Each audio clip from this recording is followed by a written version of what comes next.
Perfect. Looks like we have a good number of folks, so we'll go ahead and get started.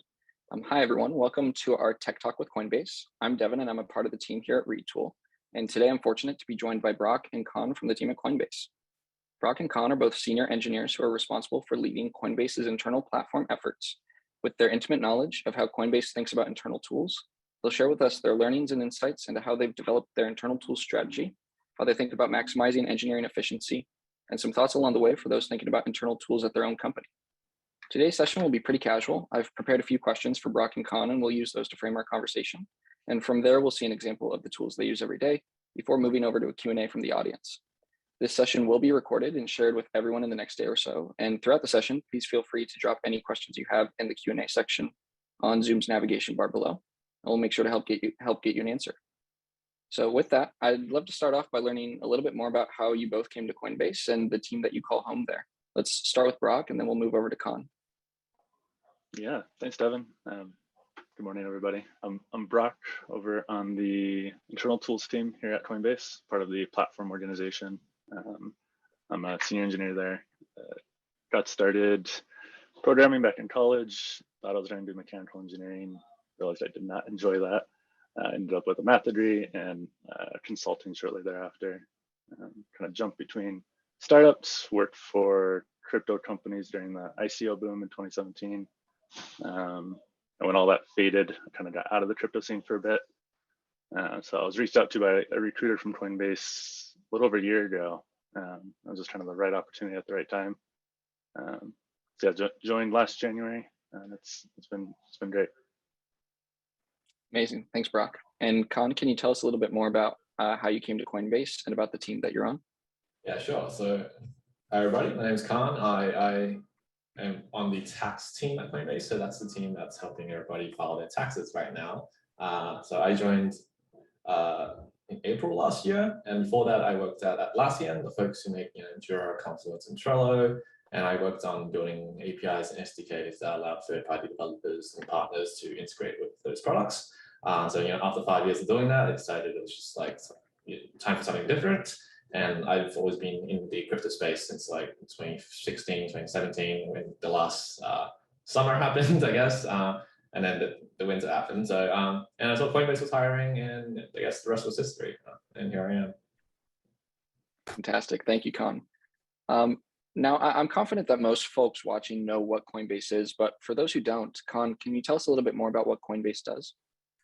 Yeah, sure. So, Coinbase is a crypto exchange. So we enable our users to buy, sell, transfer, and store cryptocurrencies. But we also have a bunch of other products that serve retail customers, businesses, institutional customers, and investors. And we also provide like a bunch of cool, neat tools for developers. I think, Brock, did I miss anything there? No, I'd echo all that. A big theme here is decentralization. So not only trying to empower financial freedom for the world, but also internally at Coinbase, being able to like empower our teams to be decentralized. Wonderful. It's a perfect description. And now with that, I'd love to better understand how Coinbase actually thinks about internal tools. Brock, let's say someone on your customer success team has a need for an internal tool. Who's responsible at Coinbase for building that tool, and how does it actually get built? Yeah, great question. I'm sure we'll get into more details in a bit, but historically, my team, the internal tools team, has been kind of the responsible team for building those tools. So CS would come to us. We'd work within our monolithic framework to build those out, rinse and repeat. As Coinbase has grown, that's proved to not be a scalable solution. So where we're at today is we've got what we call the internal tools platform, or ITP for short. And so using frameworks and tools like Retool, we're able to empower in teams to build their own tools. So that's in this scenario, Con was able to build his own tax admin tool directly for end users such as CS agents, kind of decentralizing that effort. Perfect. And you've brought up this theme of decentralization a few times now, and it sounds like that really runs at the core of not only Coinbase's product, but also how your internal operations run. And I'd love for us to dig a little bit deeper into this. So Con, can you tell us a little bit more about how the team at Coinbase has thought about creating your decentralized systems architecture?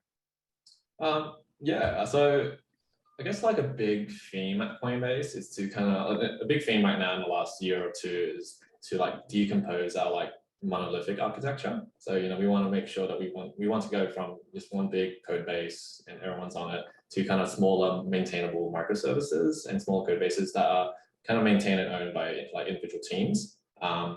And like that enables us to kind of work faster, move faster, and there's also like clear ownership of who owns what. So I mean, in the long run, it's nice there. So we have this like really awesome platform and infrastructure team at Coinbase and they define what we call like paved paths. So pretty much a set of standards and set of like boilerplates and stuff like that to like quickly and easily spin up services and deploy them.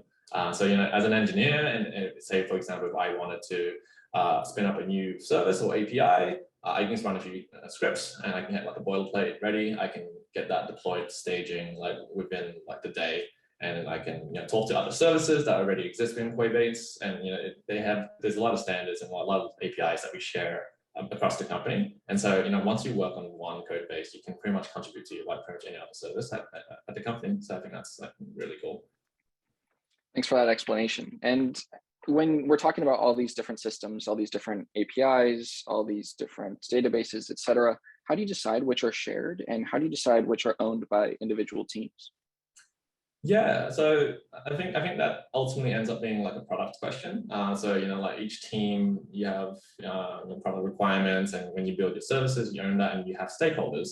And so it's really a matter of collaboration and working with other teams to see what they need.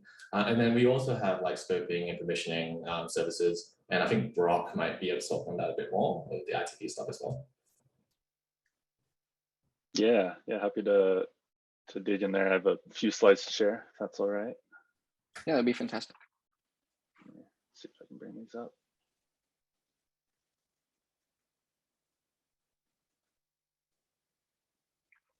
Looks good. Cool.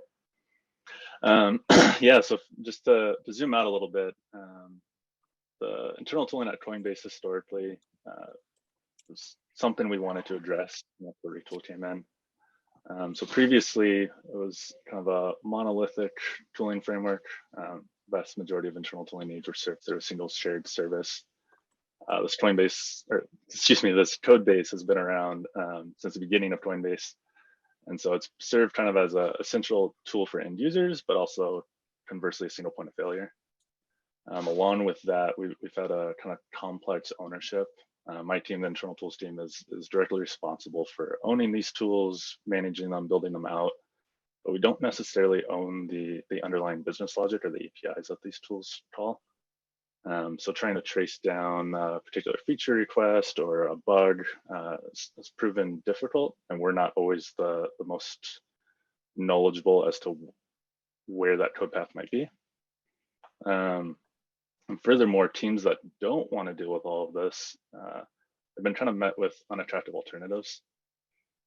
Largely, they've had to reinvent the wheels with authorization, deployments, and ultimately it's kind of led to a disjointed end user experience. So a CX agent using one tool and another tool, there may not be any similarities between the two, excuse me. And furthermore, the teams implementing these, they're not UX engineers themselves usually. A lot of times these tools are being built out alongside a new feature release or some new product offering from Coinbase. So the internal tooling needs are at times a bit of an afterthought. So it's something that gets tacked on, but really what we're aiming for here is to treat our in-tooling users as first-class citizens, so they get the same great experience that our end customers do at Coinbase. So to that end, what we've kind of ended up with is, again, what we call the internal tools platform, or ITP. And so within here, my team has built out a shared infrastructure where we provide authentication, authorization, and a data layer kind of out of the box for teams. And what it enables those teams to do is they can now build out their own internal tooling, leveraging things like Retool, and it lets them take ownership of the code that is unique to their business needs without having to reinvent the wheel everywhere else. So in this case, Retool fits seamlessly into our overarching architecture to provide teams with the ability to rapidly build out, manage, and deploy fully featured internal tools. So here, Retool kind of acts as a UI builder, if you will. So teams are, when they spin up a new Retool instance, they're given authentication out of the box. They're given a framework for authorization and permissioning, and it all hooks into kind of the shared API gateway that we have. And so these teams who have often already built their services, often APIs, are able to then plug in this brand new Retool experience to those services without having to worry about all the ancillary features. So in this way, internal tooling is now kind of decentralized amongst teams. We, as the internal tools team, are able to build the tools for tools, if you will, where we're implementing this infrastructure, but we don't become a bottleneck for building out these tools. We try to provide this infrastructure as a standardized out-of-the-box solution for teams. And ultimately, Retool here enables a strong unified experience without all the effort. So teams are able to build quality internal tools without having to put in the weeks, months, and quarters of efforts that it would normally take. And when I first saw this, the first thing that came to mind is that it's quite brilliant, because a lot of the organizations that we talk to every single day, they fall into the camp of where you were before Retool, which is that they would have one team, or they would just have their engineering team dedicated specifically to building internal tools. And so anytime something needed to get done, they had to go to one person or one team. They had to make a request. They then had to wait for that request to be completed, either built from scratch or through some other system. And then from there, by the time the app was built, their business needs have just completely changed. And so if I'm understanding you correctly, it sounds like you've created sort of a community of these internal tools experts at Coinbase, where your team is able to provide the guidance and provide the framework, but each of those teams is able to kind of pave the way and build the apps they need as they go. Is that a fair assessment there? Yeah, that's a great way to put it.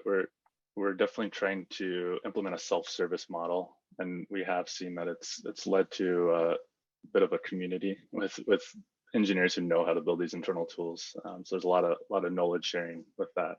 It's been great. That makes a lot of sense. And of course, with Coinbase falling in the category of being in a highly regulated industry, all of these different deployments are pulled on premise. And so when a new team needs to spin up an instance of Retool, is it your team that goes and does that for them, or do you just provide them the tools and then they go and they're able to deploy it on their own? Yeah, good question. Ultimately, we let them do this. So we provide documentation, we provide the frameworks, and we even provide some scripts to help with this process. But at the end of the day, there's no approval process that has to go through us. We very much are trying to enable end teams to deploy their own Retool instances and build those out as they see fit. That makes a lot of sense. Thank you for sharing this overview. I think this would probably be a really great time for us to take a look at one of these apps looks like in practice and see an app that you and your team use. I believe today we're going to be showing an app that Khan built. So maybe Brock, if you want to move to the next slide, and Khan can go ahead and tell us a little bit more about the business case it solved, as well as how it was actually built. Absolutely.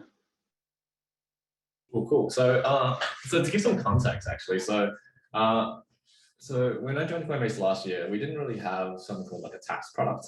So we went from 0 to 1 with the tax sensor in the last two and a half quarters. And in Q4 of last year, we realized that we needed to implement tooling to support, a few of our users. And the best way to break down the tax admin tooling is to just think about who we're trying to serve. So the first one would be our customer support agents. Say, for example, they go, Coinbase user goes into the tax center product and they're having some kind of issue with generating the reports, or they can't access the tax center properly. They would contact a customer support agent, and that customer support agent would go to this Retool app here, and it allows them to quickly just put in the user's ID and figure out if that user has access to the tax center, if they if the backend services are correctly calculating the positions and whatnot, and any reason why it's not working for them, so they can communicate that with customers, and then they can also communicate that with the internal teams to see if we can fix that for that customer. But we also allowed our customer support agents to generate tax reports and forms on behalf of the user. So say if the user is having trouble getting to their forms, the customer support agent just go generate for them and send it to them, or we can actually even just make it show up in the tax center itself. So it's all integrated into real services, which I think is super cool. And can you get to the next slide, bro? Cool. And then the second, oh no, just one back. Okay, and then the second use case here is actually enable the tax team at Coinbase itself. So we had this big project in the last quarter to generate 1099s. Those are the forms you get and you make more than $600 in income. I'm sure everybody's getting them right now in the US from their banks and their investment firms and whatnot. And so it's a pretty tedious process before. So we had to kind of run a script, figure out who needs the 1099s, and then pretty much pump that data into a script that kind of generates the forms, upload it to a database, upload it to like an S3, and all that goodness. And so, the process to actually run these scripts was actually, it required a code change, some configuration changes, and then a deploy and a merge.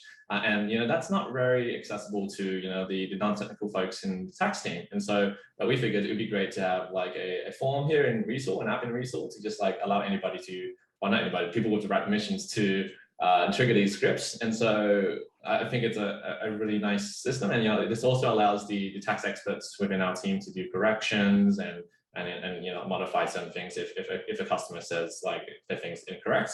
And then the very last use case, bro, this one slide, it's actually enabling the engineers in the tax team themselves to debug endpoints. And so we're able to quickly build these kind of forms here to test API endpoints. And sure, as engineers, we can just do curls and we can use Postman or whatever to like hit these endpoints ourselves. But then that comes with a lot of risk and a lot of overhead with like figuring out authentication and permissions and all that stuff. And so the ITP, the internal tools platform, kind of handles all the permissioning in the API gateway. And so we can easily just create these and kind of onboard these APIs and create these UIs. So the folks in our team can quickly debug things. And yeah, I think that those are the 3 general use cases right now, and I think it's been a really nice experience. That makes a lot of sense. And if I'm picking this up correctly, it sounds like most of the time when you build these apps, you're building them on APIs. Do you ever find yourself building also on top of databases or other applications that you use, or is it primarily all through APIs? It's mostly through APIs, and I think another neat thing, I'm not sure if Brock mentioned earlier, is that I can also access other teams' APIs. So we can access, we all onboard into the same gateway. And if you have the correct permissions, we can, for example, say if I need the user's country of residence for tax reasons, right? I can hit the user service and I can get that information as well. And that's being supported by another team who probably also has their own retool and stuff like that as well. That makes sense. And specifically on the tax team, do you often find that when folks on this team need a new app built, that folks are just hopping in and building it on their own, or is it that they go to someone else on the tax team and work more as design partners to decide what the front end looks like and then connect that to the functionality that they want? So right now there's not that much of a process there. Surely, if they were short on time, they'd probably come to me and I'll probably help them out and build it. But we've kind of written documentation, and I've kind of onboarded data engineers in my team to go in and make changes when they need to make changes. And so it's super cool. So say for this one here, originally it was just 1 or 2 fields, and then as more fields were introduced to the API, they could go into the Retool configuration, the WYSIWYG editor, and then you just drag and drop more fields and hook it up to the API, the arguments and stuff like that. So I think the idea is that you don't want one person in the team being the complete owner. We want to make sure it's easy enough for everybody in the team to add things in. And I think another point there is that it allows us to move really fast because we don't need to worry about pulling in a front-end engineer, pulling in a back-end engineer. We don't need to worry about building out components because these buttons, they look good, they work. We don't need to worry about reinventing the wheel, right? So I think it allows us just to move quickly and efficiently.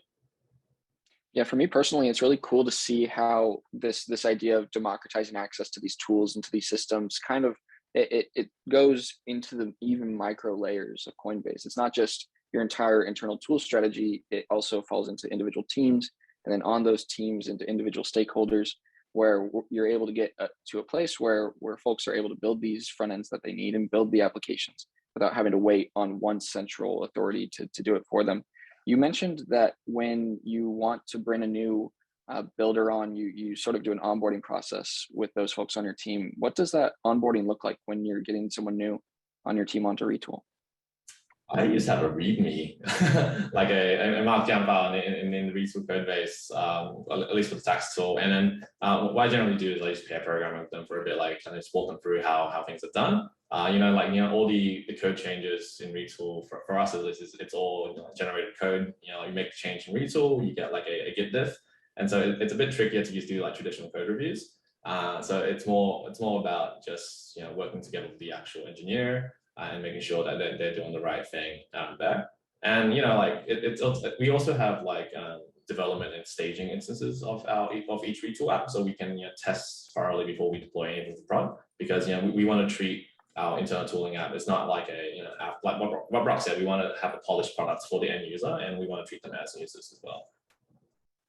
And forgive me here if we've already covered this, but when applications go from that dev instance into the production instance, are you using our Git syncing feature to do that, or are you using another feature to be able to move those apps from one instance to the other? We don't move them from instance to instance. It's all like code driven and build driven. So we have a build pipeline that the infrastructure team handles, and it's the same one that we use to deploy pretty much any service at Coinbase. Got it. That makes a lot of sense. And I'm curious as well, with each of these applications, how long did it take to build the first version of these apps? Look, I started working on the Retool for tax, I think like last quarter, so Q4, and that was when Brock and his team were kind of getting started with the internal tools platform as well. So we kind of worked. I was kind of like one of the first, I guess, the first adopters for the platform, and we were able to get the Retool instance up and running like just within the day, and I got the local version running, and then I got it deployed into the staging environment within the week. And so like the setup was very seamless. I think building the apps, it took me a while to figure out like all the things you could possibly do with Retool, right? And the basic functionality is great. I can hook up things to queries and whatnot really easily. I can show and display data really easily. And then I eventually, and I guess to answer your question, it took like the first screenshot I showed you, that took about probably like a week or two to build, which is, I think, is a lot faster than what it would have been if we did it on the old monolith. Because like that would have required like PRs from like 5 different teams, and it's also like a low risk thing doing it on Retool, because like our Retool instance is encapsulated and it's just the tax tool in here. We don't have to worry about breaking some other teams like apps and stuff like that. And I think that's a great plus when using Retool as well. That's super reasonable, and that sounds very similar to what we see with a lot of other folks as well, where it's a matter of once you hop in and you get to find where you connect your resources, where you go to build an app, it's quite quick to build these things, because Retool actually doesn't have any sort of native language to it. It's really, you drag and drop the components you want, and then the only programming languages you're having to know are the ones that you already know from your data sources. So it's a little bit of JavaScript, it's a little bit of SQL if you're using a SQL database, it's being able to interact with an API endpoint. But from there's nothing really native to Retool that you have to sit down and learn as a skill, other than how do I actually put the app together. But I'm really curious to dive deeper into that point of how you used to build these sort of apps. And I'd love to pivot over to Brock. If you could tell us a little bit more about what it looked like to build apps like this before Retool existed. Yeah, absolutely. There was kind of 2 options. One was you build into our existing monolithic framework, which often required some sort of bespoke solution to try to separate the changes that you're making so you don't break anything else.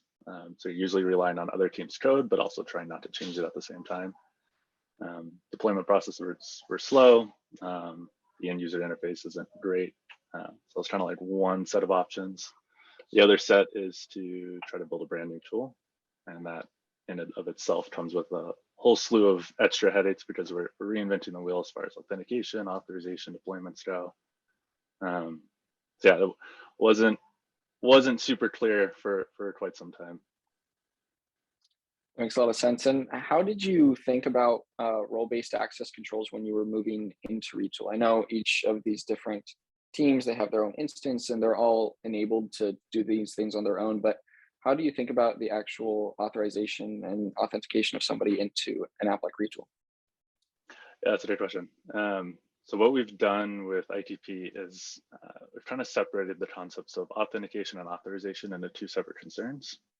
So you're able to authenticate into the instance, but you may not be authorized to do anything.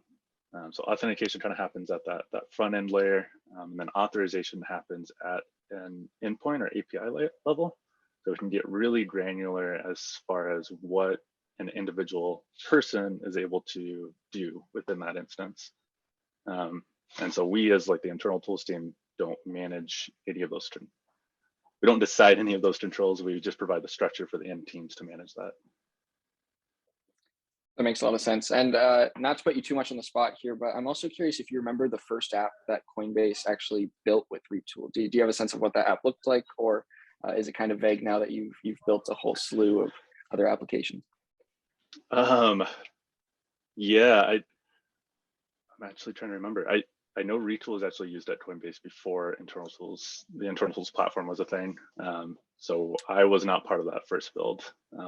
And then once ITP was rolled out, I think we had 3 or 4 tools that got launched in the same quarter. So it was a pretty rapid progression from there. Tats admin was definitely one of the first. Makes a lot of sense. Thank you for sharing all of that. I think at this point, I'd love to begin to broaden the conversation around how other companies think about internal tools. And with that, I think now would probably be a good time for us to hop into the audience Q&A. I've been seeing quite a few questions coming along the way. As a friendly reminder for folks in the audience, if you do have questions, feel free to drop those in the Zoom Q&A below, and we will try to get to those. And if we aren't able to, we'll make sure to follow up with you as well to get you an answer. But with that, let me just go ahead and pull up these questions.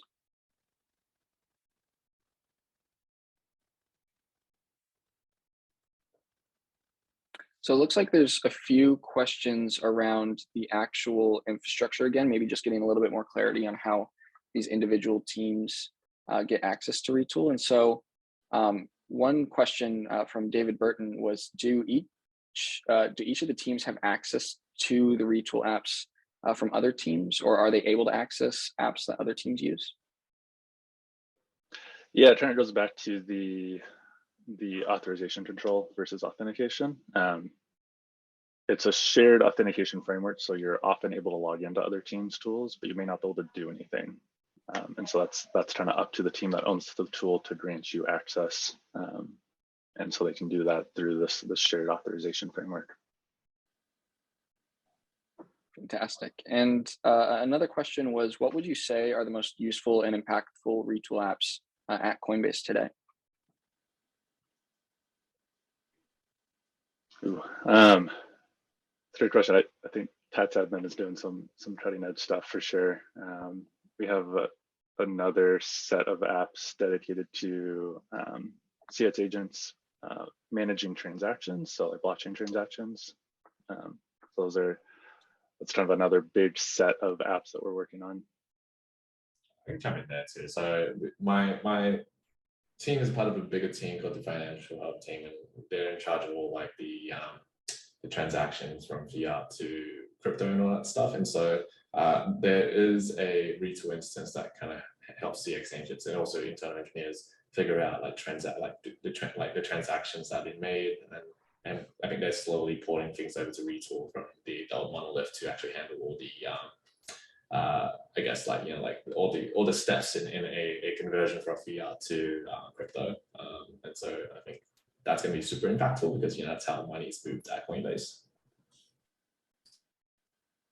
Wonderful. And there's a few questions in here as well around security. And for folks who aren't aware of how Retool works, I'd love for us to take a step back and talk a little bit more about what does the actual Retool deployment look like at Coinbase? I know each individual team deploys their own instance of Retool? Are they doing that through AWS? What are you actually using to deploy Retool, and how do you make sure that all of your data is staying inside of that singular VPC? Yeah, I can field this. The idea here is we're deploying Retool in an air-gapped environment. So we're taking the Retool on-premise Docker image along with a Postgres database and deploying those together. So those get deployed into an environment where there's no outside communication to the Postgres database, and the only access to Retool is through the UI layer. So in this way, all changes that a team wants to deploy, they have to be written into code. So they're version controlled. And on deployment, that database gets recreated each time, which ensures that there's no leakage like between deployments. Like every single one is self-encapsulated, if that makes sense. And then those get deployed through our regular pipeline, which is through AWS at the moment. Perfect. We should get a recording of how you described that. I think that was really spot on how Retool fits into all these things. I'd also love to understand, this is a question from Jay Kim in the Q&A. How do people actually discover Retool tools, given that these tools are spread out across multiple instances across the org? What do you typically see as the discovery path for those apps? Great question, and frankly, something we're still working on. The long tail of this is we're working on what we're going to call the internal tools portal. So this will be kind of a entry point, if you will, into all these various tools. So CS agents and users to land on a dashboard, and they can see the tools that they're authorized to use and click on like little icons or links to go to those tools. At the moment, that looks more like viewing a internal documentation or reaching out to our team just to kind of ask like, hey, is there a tool for this? That makes a lot of sense. Go ahead, Con. Like I think a directory, like a portal, would be very nice. But I think what we have right now is pretty cool. Where you know how it's all on the same subdomain. So we have the internal tools gateway.com, whatever, and then I can do /tax, and I'll go to the tax for Retool. I can go to /payments. I'll go to the payments one, and it all uses the same like authentication logic and stuff like that. So it's very nice and consistent in that sense. So I think like switching between them in the future will be super cool as well. Wonderful. I might be a little biased here for picking this one, but Devin in the Q&A, a different Devin, asked, any mistakes to avoid when setting up Retool across an organization? Are there any Retool best practices that Coinbase has deployed over the years? And I think to maybe expand upon this question, anytime you're setting up any sort of infrastructure, it's bound to run into mistakes, or it's bound to run into things where you might have run into challenges. And so it'd be great for you to speak to any of those challenges that you saw, or any things you would do differently if you were to set up Retool again. Yeah, lots of thoughts here. I'll try to keep it semi-short. I'd say generally for us, what became hugely important was this concept of the air-gapped deployments. It enabled us to be like fully compliant with security without roadblocking teams from doing their own deployments. Kind of along that vein was getting familiar enough with Retool to provide other teams guidance on what is and isn't version controlled. So being able to enable teams to build whatever tooling they need using purely the Git version controlled steps. And so that enables us to do code reviews, do rollbacks as needed, and kind of this holistic infrastructure, as Con was mentioning, also enables us to have different environments. So we can have a Retool deployment per like dev stage in production that mirrors our environments for our APIs that Retool is actually calling. So there's a lot of parity there. We had originally explored doing like dedicated Retool deployments separate of our current infrastructure. But I think we quickly found that just wasn't worth it. Retool having a Docker container and being able to deploy it that way is pretty great. That makes a lot of sense. And Olsi from Bolt has a question here that says, we deal with a ton of PII data at Bolt. How do you guys enforce network level egress policies, if at all? And how do you ensure teams don't pull in a potentially dangerous resource dependency from the open internet? Yeah, great question.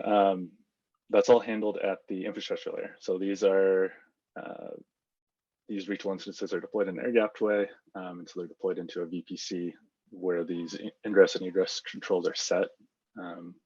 At Coinbase, we do infrastructure as code, so there's easy ways to read that, understand it.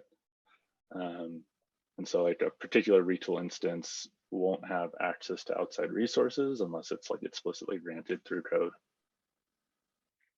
I can chime in there too. So like working on the tax, we deal with a lot of like PII, social security and whatnot. And so, like Retool is just the kind of like just the UI layer here, right? The internal tool platform is also another layer, but then the APIs that we onboard into the internal tools platform gateway, those APIs need to be vetted and reviewed and go through like security reviews and stuff like that as well. So we can't just have direct database access to certain like PII and stuff like that. So we have the same standard with these APIs that we do for like our production services and whatnot as well. So yeah, so like there's nothing too dangerous happening.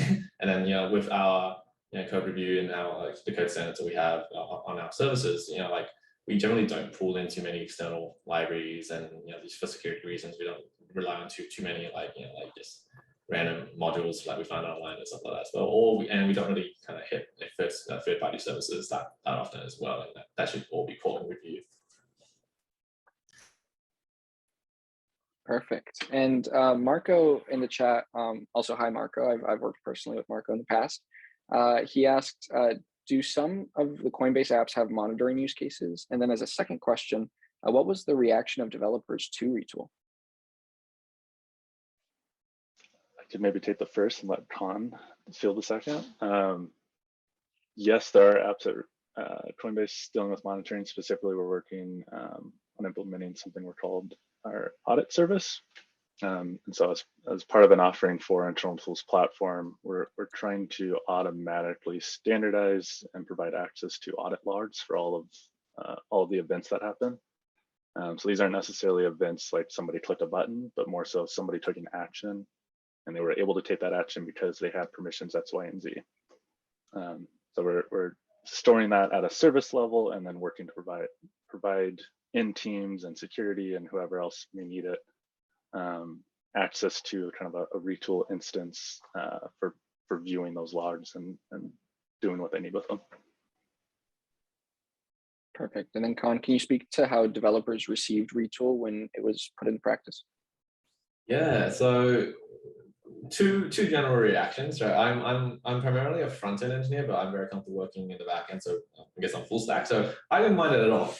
Like, like it allowed me to move pretty fast. But then I know my front-end colleagues who specialize in front-end stuff, they're very, like very good at what they do. So they oh yeah, I can build that. Don't worry, let me build my own front-end and use our design system and kind of wire it all up to and so like they're more insistent that they want to build it themselves. But then I think after like having a busy like crunch period in the last quarter or two, where we actually had to work on things that mattered in the sense that we had the product to ship, we had deadlines to meet. I think they really appreciated how fast we can move with Retool. And then another cool thing is like the backend folks on our team, they're not too comfortable working with like React and TypeScript and like GraphQL and stuff like that. And so they were able to kind of move very quickly as well. They were able to figure out, it's very intuitive. They were just drag and drop buttons into the UI and just like kind of wire things up. And they kind of learn, as engineers, we kind of learn by example. So sticking through existing workflows and apps and stuff like that, they can kind of figure out how things are kind of done. So like they're all for Retool, and it allows them to move way faster. Because if you look at our old tooling, it does not look pretty at all. And maybe on the topic of old tooling versus new tooling again, let's answer this one last question. And then for folks who didn't have your questions answered, please feel free to follow up at devon@retool.com. That's DEVON at retool.com. And I'd be happy to connect you with the right folks to get an answer.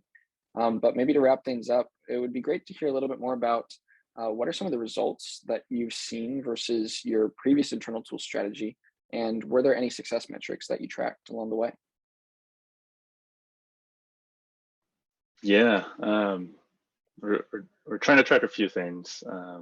So one is adoption, and so we're measuring that kind of between page views and unique visitors between our new kind of ITP infrastructure and our old monolithic infrastructure. So like this quarter, we're working to hopefully hit 10% of like admin sessions in our new ITP framework as opposed to the monolithic framework.